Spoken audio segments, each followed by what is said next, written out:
All right, Shalom. First, let's start by saying all praise to Yahweh by Shem Yahushai, by Shemo Kakadash. Double honors to the elders and apostles that rule well, and salutations to the brothers that's doing the truth and sincerity. This is on the two dams that failed in Michigan. So I'm gonna go ahead and press play. Slack it. Now to the latest on a catastrophic flooding devastating Michigan after those two dams collapsed. Rob Marciano is there in Midland for us this morning. Good morning, Rob.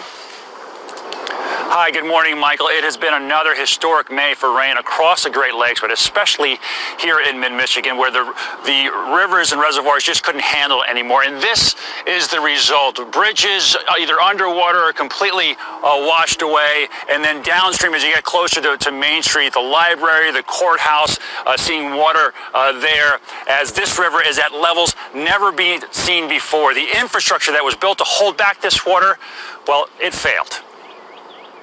This morning, the residents of Midland, Michigan reeling from cataclysmic flooding after two dam failures. Buildings ripped from their foundations and floating away, forcing families who had been practicing social distancing to leave their homes. Mark Musselman and his wife lost everything as the powerful water tore through their home. I mean, it went so fast compared to how slowly it gained that you could sit there and just literally watch all your stuff going down the lake and over the dike, and you were helpless. Across central Michigan, scenes of waterlogged misery. This man swimming through chest-high water to see what's left of his home.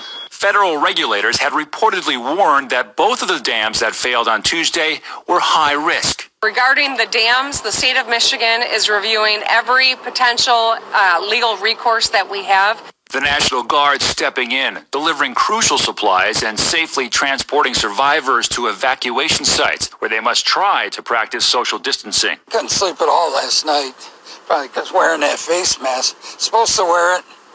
They have sign in there to wear it, but there's some in there that still aren't wearing it. What a tough situation. Some people actually driving to those shelters and sleeping in their cars for fear of the virus. You see the sun coming up here, but the water dangerously close to the main street here in Midland.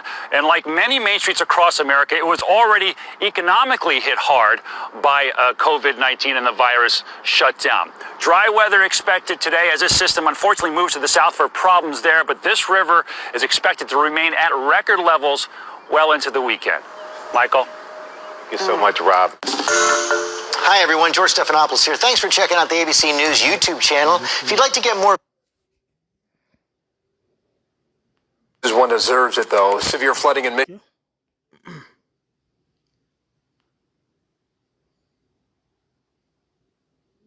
It's just surreal. Yeah, it's devastation up north a little. It's bad. Not a lot of time to get to a lot of other stories. This is one deserves it, though. Severe flooding in Michigan hitting record levels. Two dams failed, forcing about 10,000 to evacuate. Water covering the streets and flooding homes and stranding cars in Michigan. The governor, Gretchen Whitmer, declared a state of emergency for Midland County, about 75 miles north of Lansing. National Weather Service says the flooding is a, quote, life-threatening situation. Mike Tobin tracks that from our Midwest Bureau. Mike, what happened here? Well, Bill, with sunshine in the forecast, I certainly wish I could tell the people of Midland, Michigan that it's going to get better. But the bad news is that the river is still on the way up.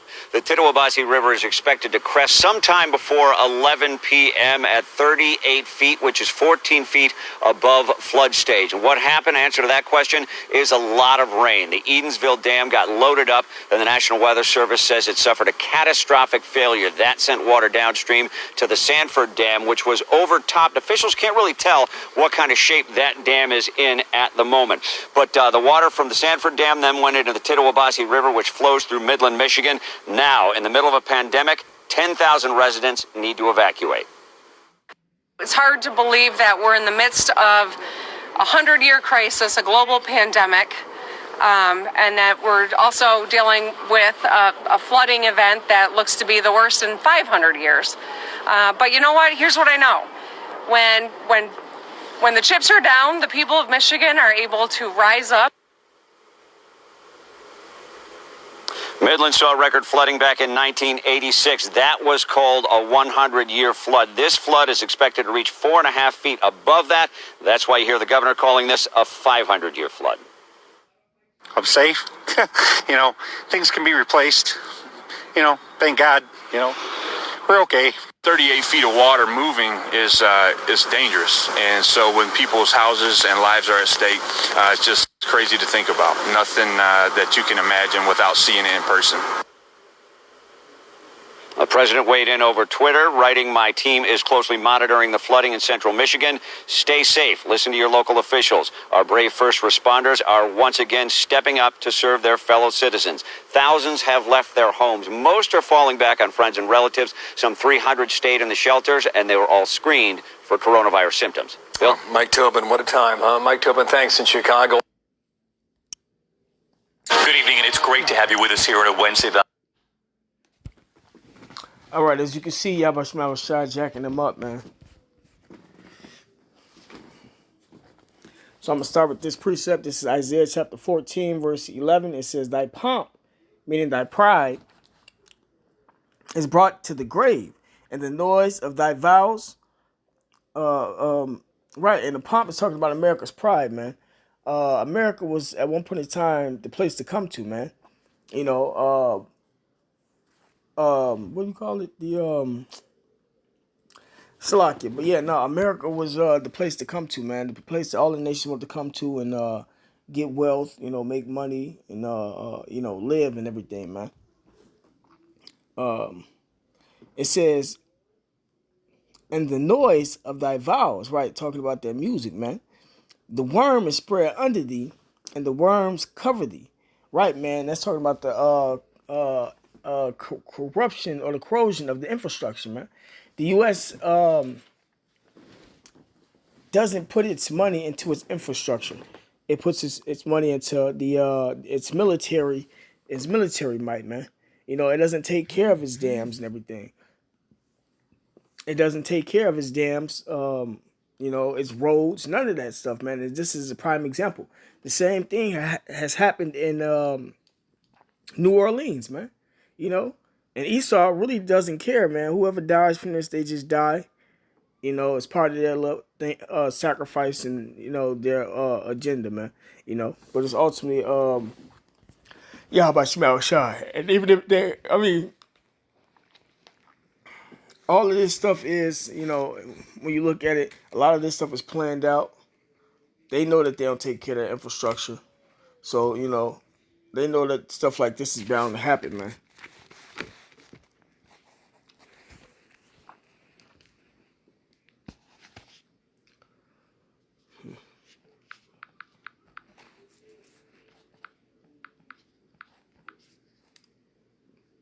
This is Amos chapter 5, verse 19. It says, "As if a man did flee from a lion, and a bear met him, or went into the house, and leaned his hand on the wall, and a serpent bit him." Right, man? So all they're saying is that, no matter which way you turn, the people going to get their judgment, man. And in this case, that flood, you don't know who has probably perished from it. Not only that, as soon as they came outside, the coronavirus is real, but the numbers that they're giving off on how many people have died isn't real. But still, some people probably caught the coronavirus from this, man. So people's judgment, the Lord isn't holding back, man. People gonna get their judgment.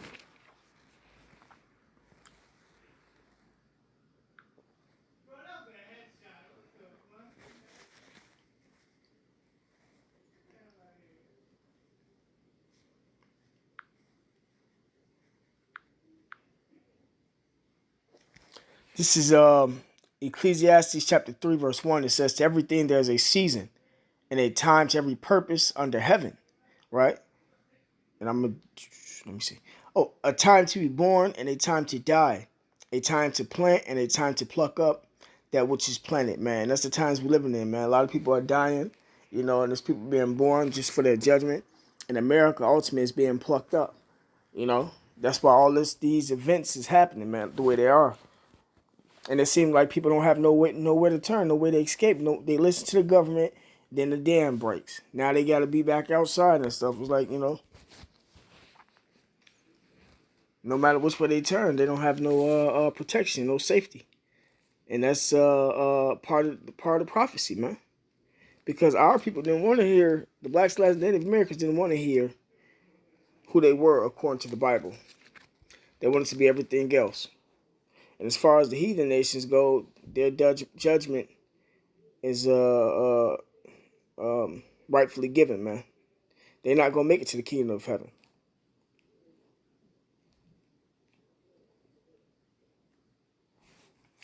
The second Ezra chapter 15 verse 1 says, Behold, speak thou in the ears of my people the words of prophecy, which I will put in thy mouth, said the Lord. Right, so we've been telling the blacks, Native Americans that things like this are going to happen, and that is prophecy, and it comes right up out of the Bible.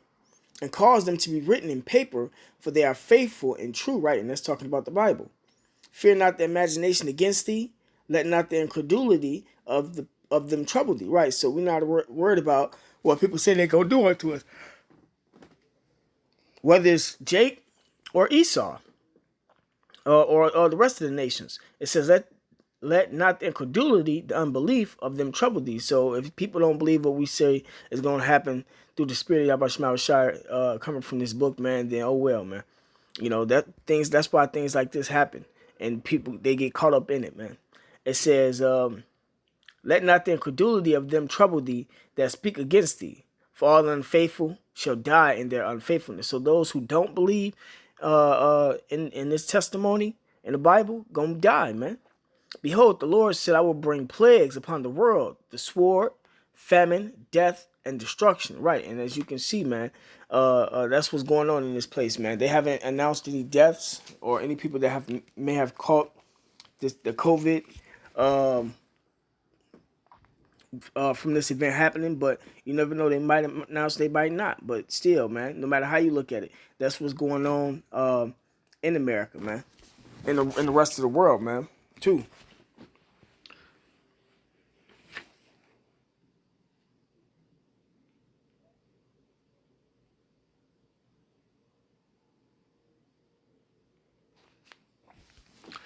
This Amos chapter 5, verse 10, it says, They hate him that rebuketh in the gate, and they abhor him that speaketh uprightly. Right, so you know, this is for Jake and them that don't like what we got to say, man, when it's coming from the Bible, man. That's why they be catching these judgments like this, man, where they dying from flood waters and stuff of that nature, man.